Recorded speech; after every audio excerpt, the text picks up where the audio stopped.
Staten Island, I think, is kind of the forgotten borough of New York.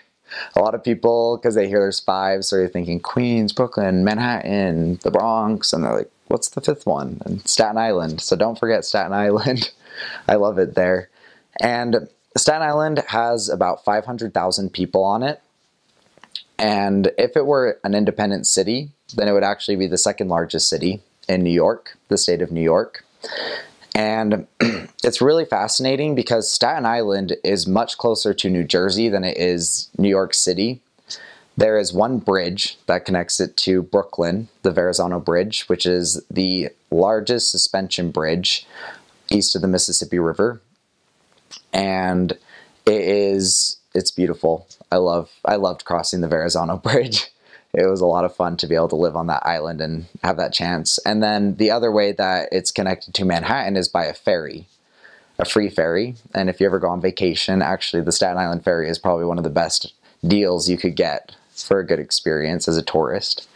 So that's kind of how it's connected to the city. But then on the east or the west side of Staten Island, you have New Jersey, which is so close that it has three bridges connecting it. And at some places you feel like you could just like stand on the bank of Staten Island and jump over to New Jersey. But the New York has a lot of culture and a lot of stories that contributed to its development.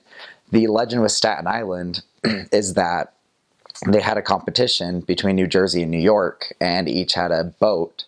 And the competition was whoever could sail around Staten Island first would get Staten Island.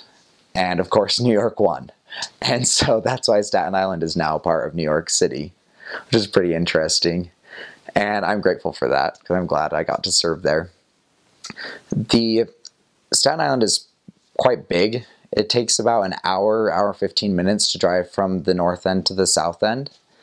And the north part is much more urbanized, north of the freeway, and they're doing a lot to actually develop it. And so it's a really up-and-coming area in New York City. And then if you go south of the freeway, though, you just have mostly houses. And if you go even further towards the southern tip, I mean, people have huge lots. They're on half-acre, full-acre, even just bigger, like farming type of areas. And so it's really cool to be kind of in a place where you can capture that feeling of the city and the diversity of that, but then also just be in almost a Utah-like community. And so it's a really special place. On Staten Island, they have two units. They have an English ward and a Spanish ward. And so I got to serve in the English ward there. And that's Staten Island.